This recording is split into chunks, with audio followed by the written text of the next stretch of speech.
Thank you very much, Chancellor Merz. We have only a few minutes for just a couple of questions, and I will use my role here to throw the first question at you. I'd like to ask a question about our relationship with Russia. The discussions which are currently being conducted with Russia about the future of Ukraine are being conducted essentially, exclusively by our American friends. Your colleague Emmanuel Macron has recently expressed himself in favor of a direct European channel of communications with the Kremlin. You have expressed, if I can put it that way, doubts about the usefulness of that. But isn't it, when we think and we talk about European sovereignty, isn't it something that we should somehow try to manage better and not leave this only to our American friends? Give us your views. Wolfgang, many thanks for this important question. And this is a question we ask ourselves almost every week and every month. My first remark is that we are closely linked to those who are talking with the Russian side, be it the United States of America or be it Ukraine itself. We are well coordinated, and there is nothing which is not negotiated, at least talked about with both sides before. My second remark is the following. There was somebody from the European Union, a prime minister, who traveled to Moscow on his own. This is almost 2 years ago. He had no mandate. He went there.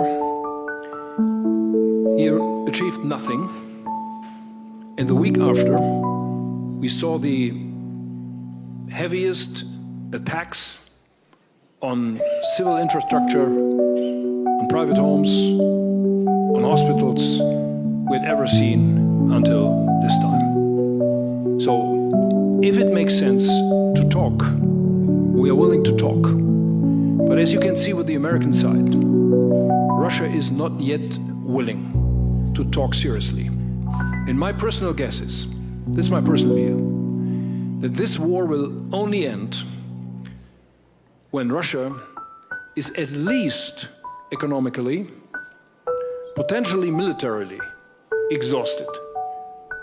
We are approaching this time, but we are approaching this time. And I said that in my speech, that we did a lot to achieve that, but we are not yet there. Russia has to give up this terrible war against Ukraine, and we have to do everything what is needed to bring them to the point where they see no further advantages for them to continue this terrible war.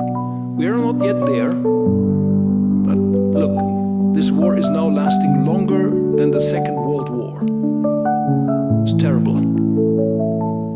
Russia has it in its hand to stop it, but we have it in our hand, and this is America and Europe and Ukraine together, to bring them to this point, to stop it.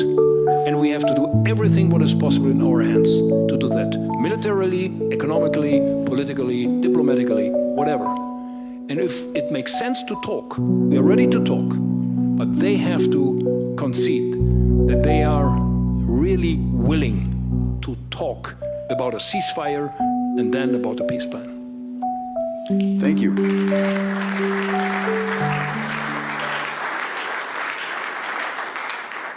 We have time for one or two questions from the audience. Who will pose the first question? Please, where's the microphone? Microphone. Gentleman in the second row. Please be kind enough to identify yourself. Yes, well, thank you very much. I'm the President of Montenegro. Dear Chancellor, I do want to ask you, what do you think, what is in your opinion the baseline scenario about the dynamics of the EU accession? You know that Montenegro is one of 10 candidate countries that are currently interested to join the club? And do you believe that also the enlargement of the Union is another part of making Europe more competitive on the world stage? Thank you very much.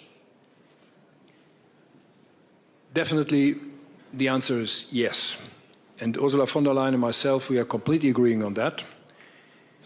We have promised the accession to become member of the European Union to many countries, especially in your region. And we had our meeting in December with the West Balkan states and the European Council in Brussels. And frankly, I'm feeling more and more uncomfortable with our approach to your countries.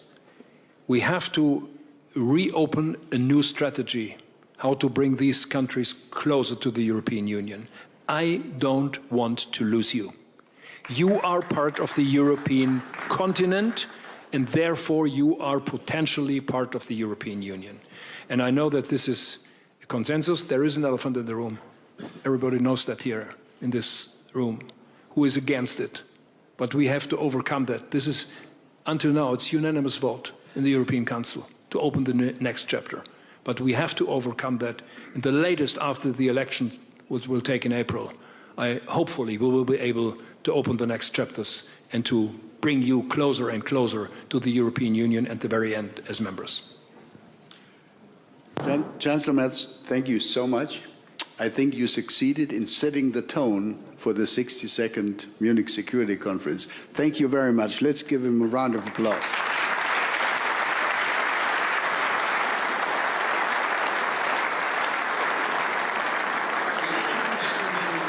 Ladies and gentlemen, please remain seated. The program will continue momentarily. Ladies and gentlemen, please remain seated. The program will continue in just a minute.